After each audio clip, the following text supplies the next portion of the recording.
Candidate of the PDP. Now, we have seen vice presidents fall out with their principals. Now, should this happen to you if you win the forthcoming election, how would you handle it? Well, I assure you that won't be the case. Because like it's clearly stated, the vice president have a role, and the role of the vice president to me is most critical role because we're talking about the economy of this country. The main problem of this country today is the economy.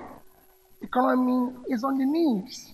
And because it's not working, it's not creating jobs, it's not doing anything, the vice president is in charge of rigging this economy and rebuilding it to where you can create jobs, to where you can be able to ensure that there's financing in various areas of our government. The vice president is in charge of, for example, debt management. Today we have virtually at a level where our debt is not sustainable because we are using over 50% of our revenues to service debt, which means we don't even have enough to be able to do infrastructural projects that is highly needed in this country. Today, your country is owing about 22.7 trillion, $80 billion. And we need to do more, and you can't even find the money to do it. So the vice president office is critical. That you're not today part of G20, you're not part of BRICS nation, even the Mint nation where you are, is because you have a poor economy. Because if you look at the BRICS nations, every other government there, Mexico has a GDP of over 1 trillion and per capita of over 8,000. Turkey that is there has a GDP of 800 billion and per capita of over 10,000. Indonesia has, and your own is low. So the vice president has a role to build the economy, to create jobs, to be able to make the country work. So it's a critical role. In falling out with the president, if you're doing the right thing, you can't fall out with anybody. I can assure you of that. If you continue to do the right thing, because the vice president who chose you for a reason. He knows that you have something to deliver. So you're not there. You're there to be loyal to him and serve Nigeria faithfully. So I don't see where there's a problem. I can tell you I've never had any issue with anybody in government, and it won't start with this, because we will together start making Nigeria work again. Thank you very much. Candidate of the Young Progressives Party.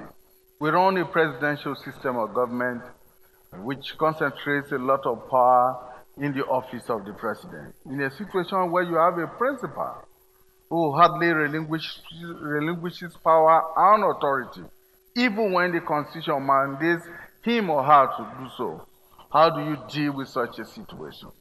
Thank you very much, Mr. Majority. Let me start from the platform we're on. In Young Progressive Party, I think there's no any other party in Nigeria that has given priority to women, because most of the offices we have, even in the national level, are always either the woman is up and the man is deputizing, or the man is up and the woman is deputizing. Professor Kingsley Magalu's presidency is about giving 50-50 opportunity to women to participate in his government in all levels of office, in all offices. So I don't think there's any presidential candidate who came up openly without any reservation to make this public. And I'm very, very sure him making this public, he really meant business. And I don't think at this level he will reverse it. That 50-50 gender equity is almost the priority in whatever we're doing in YPP and Mogalu's presidential candidacy. Thank you very much. Thank you very much. Let me say at this point in time that the next round of questions, you have 2 minutes each to answer the questions, and you have 1 minute of rebuttal if you do have anything to contribute to that question. Now, let me begin with the YPP, this end. It is said that about half of the Nigerian population lives in extreme poverty. which invariably gives us a sad appellation of the poverty capital of the world. How would you reverse this situation if you are elected Vice President of Nigeria?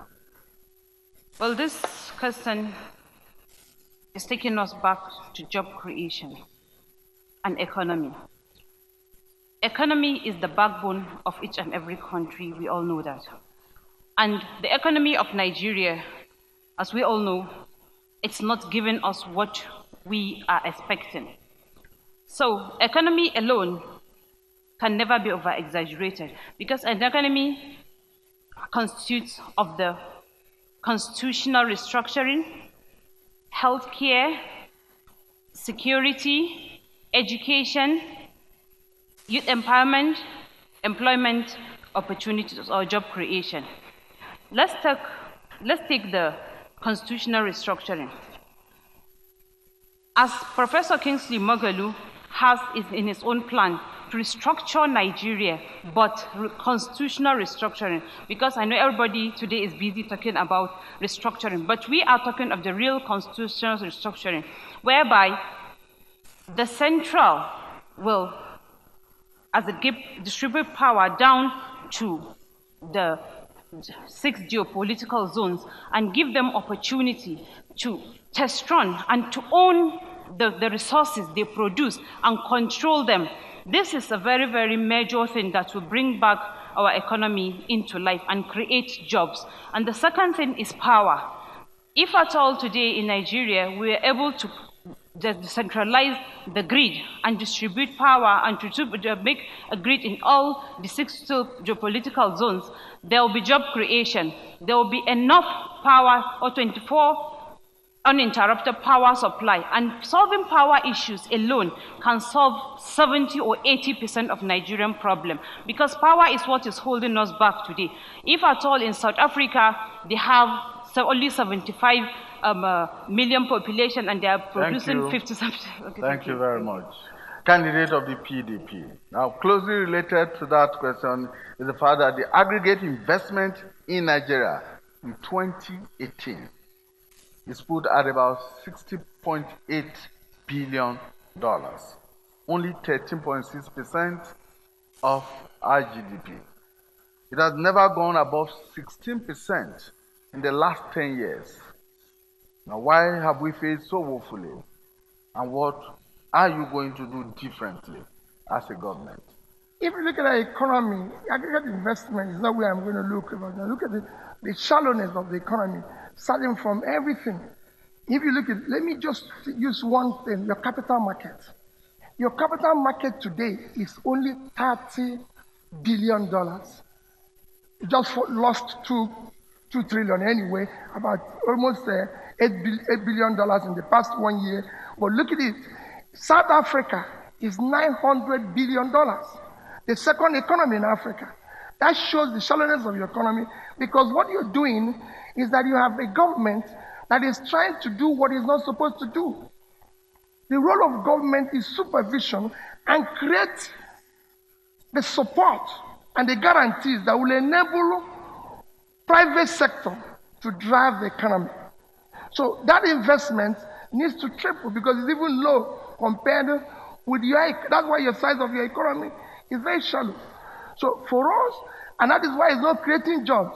That's why you have the level of unemployment you have today. So if you're talking about how to drive up the investment, if you look at everything that's been done, is that you need to look at the overall economy, regig it properly, where the private sector would drive the economy, there will be more investment, a lot of environment. Your banks today, all the loans they're giving is about 15% of your GDP.